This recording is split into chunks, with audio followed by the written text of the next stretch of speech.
నమస్తే అమ్మా. నమస్తే అండి. ఏం పేరు? మేషటి వెంకటరత్నం అండి. ఎక్కడి నుంచి అండి మీరు? సోడవరం నియోజకవర్గం ముల్లేరు. ఏం లేదమ్మా, ఒక చిన్న టాస్క్ ఉంది.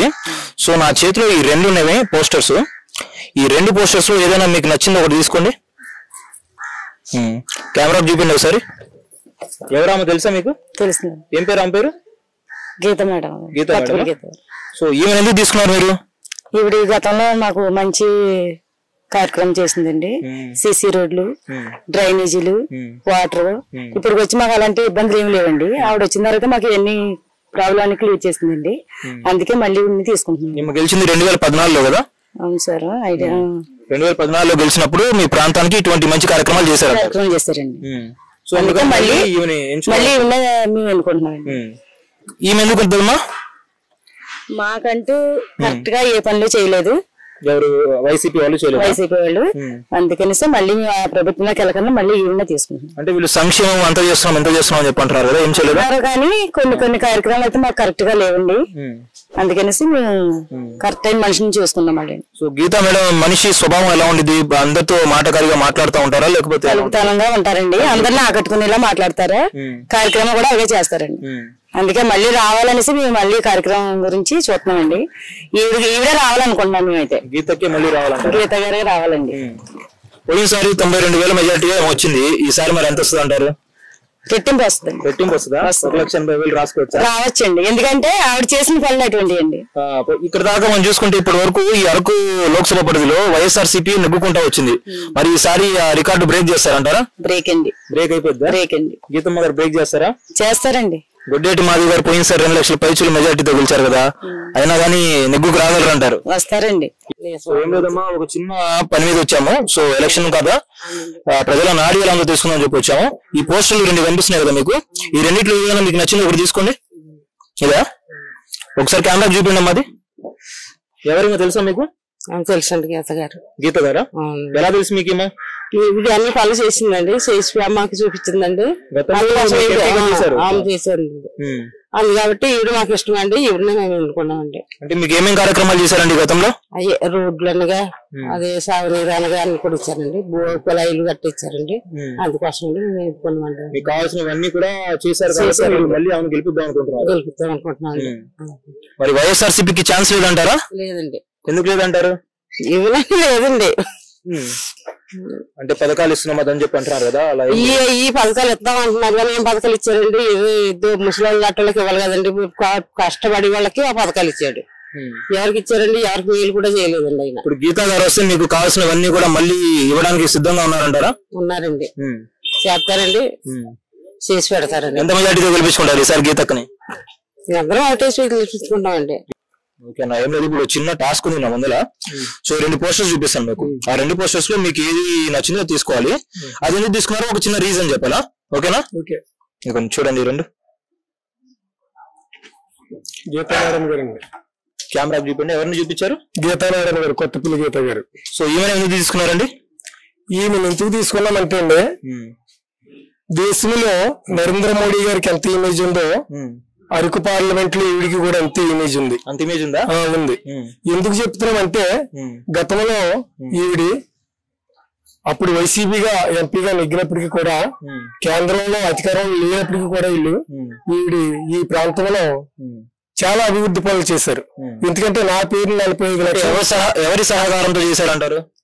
2014లో ఎవరి సహకారంతో చేశారు? వైసీపీని వదిలేసాక చేశారండి. వైసీపీని వదిలేసాకే కేంద్రంలో నరేంద్ర మోడీ గారు, కేంద్రంలో బీజేపీ వ్యక్తులు కలుసుకునే ఈవిడి అప్పుడు వైసీపీని వదిలేసే వర్క్లు ఈ ప్రాంతంలో సీసీ రోడ్లు అవి ముల్లూరు అవచ్చు, రావులదీపురం అవచ్చు, ఇవన్నీ కూడా చాలా వర్క్లు ఈవిడి చేశారు.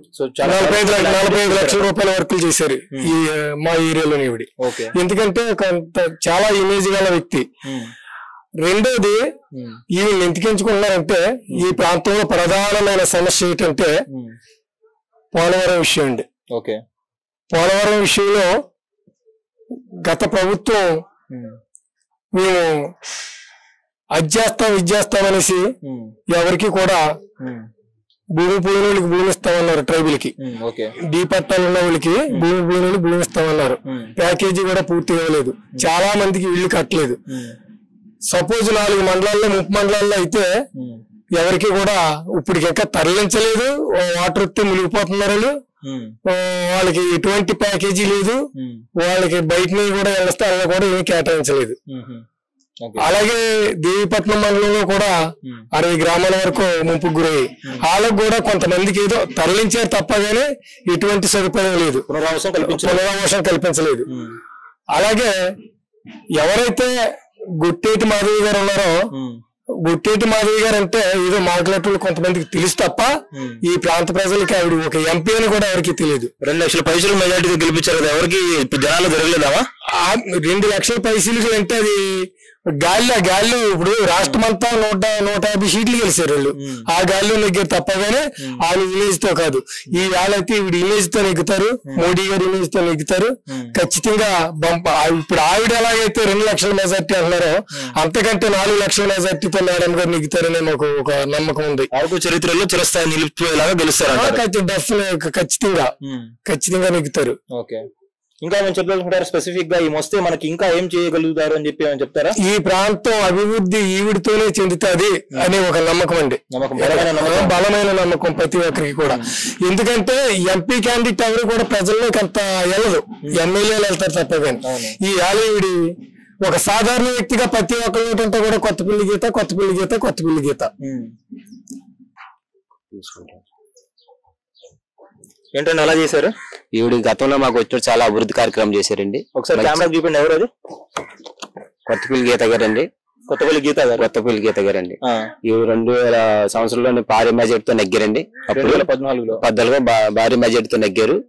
వచ్చిన తర్వాత ఆవిడ ఈ మొల్లూరులో ప్రతి రోడ్డు కూడా దివ్వడిపోయి బాగోలోతులో దివ్వడిపోయి ఉండేదండి.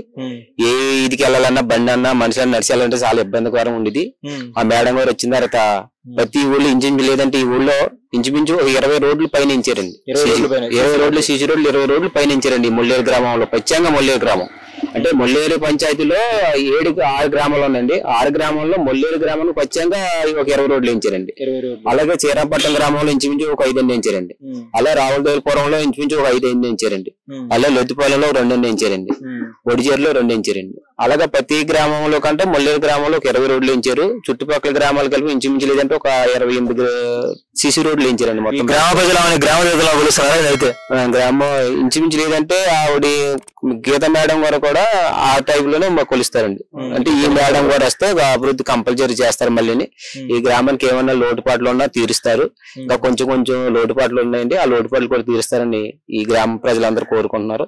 తర్వాత ఆవిడంటే కళ అంటే మెయిన్ ఏంటంటే కొత్తపల్లి గీత మేడం గారు ఎంత అభిమానిస్తారో ఈసారి నరేంద్ర మోడీ గారు చేస్తున్న కార్యక్రమాలు పెట్టి కూడా ప్రతి ఒక్కరు కూడా ఆపోజిషన్ పార్టీ వాళ్ళు కూడా నరేంద్ర మోడీ గారు కంపల్సరీ ఎంపీ ఓటు వేస్తారని, కంపల్సరీ ఎంపీ ఓటు మాత్రం నరేంద్ర మోడీ గారికి కంపల్సరీ వేస్తారు. చిన్న డౌట్ ఏంటిదంటే ఇక్కడ మనకి అటు పక్కన వైఎస్ఆర్సీపీలో ఒకే గుర్తు అన్ని నియోజకవర్గాల్లో, ఇక్కడ బీజేపీ పరిస్థితి ఏంటి అంటే ఇప్పుడు పొత్తులో భాగంగా 3 పార్టీలకి సీట్లు వచ్చినాయి. అంటే ఒక గుర్తేమో ఆ పార్టీకి వేయాలి, ఏ పార్టీకి సీట్ ఇస్తే సైకిల్కి ఇస్తే సైకిల్కి, జనసేనకి ఇస్తే గ్లాస్కి వేయాలి. రెండో ఓటు మాత్రం కంపల్సరీగా బీజేపీకి వేయాలి. ఎక్కువగా ఇక్కడ నిరాక్షరాస్యత శాతం అనేది ఎక్కువ ఉన్నది ఓటర్స్ లో. మరి వీళ్ళిద్దరు ఈ ఓట్లన్నీ కూడా మరి ఓట్ల రూపంలో వాళ్ళకి పోతే అంటారా?